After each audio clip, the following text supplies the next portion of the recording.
दुर्दांत अपराधी अनंत हत्या 3 गिरफ बंधुक जबत गोटे जगार हत्या अन्य जगार अनंत शव उद्धार घटना शव जबत स्थान देशी पिस्तल कला ब्याग रक्त छिटार नमूना संग्रह कर साइंटिफिक टीम एपरिक नुआ क्रीड़ा आक्रमण स्थल को जाई हेलमेट जोता ठेंगा जबत करने दुर्बृत्तों अनंत को होइतबा धस्ताधस्ती स्थल परिदर्शन करिछि पुलिस स्वतंत्र टीम।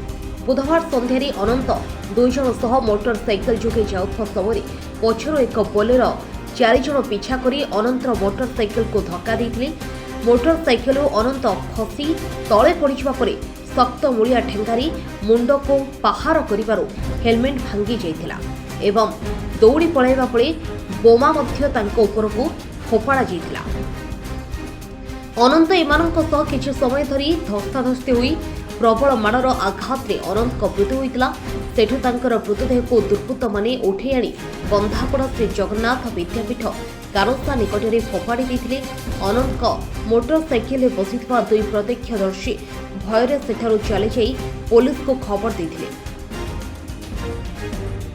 सेरगड़ पुलिस बुधवार राति शव को जबत कर सेरगड़ हस्पिटाल भर्ती करथिले। मृत अनंत को बापा रक्त जोड़पड़ शव को चिन्हाट करने पर थाना रे एतला देथिले। एतला को आधार करी पुलिस घटनार तदंत करी मानस्त्र और बंधुक जबत करिछि। तदंत अभ्याहित रहितबा आशिका उपखंड आरक्षी अधिकारी सूचना दैछथि। प्रकाश दाउकी अपराध पृष्ठभूमि रे अनंत साम्राज्यर अंत घटिछि। तांको नाम रे जिले में 10 रु ऊर्ध्व थाना रे 17 रु ऊर्ध्व मामला रही। हत्या उद्यम चोरी राहजानी डकायती और बोमिंग भली आमर्स एक्ट रे छंदी होइतबा अनंत को जातीय निरापत्ता आईन रे संपृक्त करथिले। अनंत पट्टनायक अपराधिक कार्य लिप्त थिले एवं तांको काली घटना पर तांको बापा रिपोर्ट पर सेरगड़ थाना रे केस पंजीकृत होईछि। केस पंजीकृत होला पर तदंत समय जना पड़िबा पर 3 जन संपृक्त थिबा व्यक्ति को थाना रे अटक अछन। सेमाने तांकर इंटरोगेशन चलीछि एवं परवर्ती समय रे आउ कार जदि संपृक्त रहिथिबो ताले समान को अरेस्ट कर फॉरवर्ड करा जाय। हत्या पूर्व शत्रुता को केंद्र करी हत्या है। नुआ खेराडा रे जो प्रथम घटना सेठी घटिला सेमाने तांको सेठी अटकै की अपराधी माने अनंत पट्टनायक को ठेंगारे बाड़े थिले एवं ताको तांको कार रे एई जगह को नै आसिथिले आ एई जगह रे अनंत पट्टनायक का मृत्यु होइछि। जबत प्रक्रिया चली बर्तमान जबत सरला पर संपूर्ण विवरण हम देबू। यही जगार बर्तमान तार बैकपैक एवं गोटे कंट्रीमेट पिस्तल ये बर्तमान अच्छी से साइंटिफिक टीम काम जारी अच्छे संग्रह कर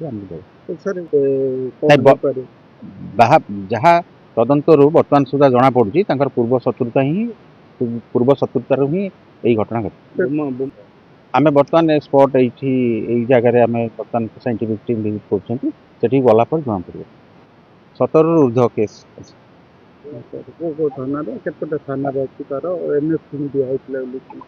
एनएस दिखाई कोटिनोड एनएस दिखाई एवं आस्का सेरगड़ बड़गड़ थाना गुड़ा केस बर्तमान इंटरोगेशन चली एवं परवर्ती समय जदि आकार संपृक्ति आसे से गिरफ्त कर।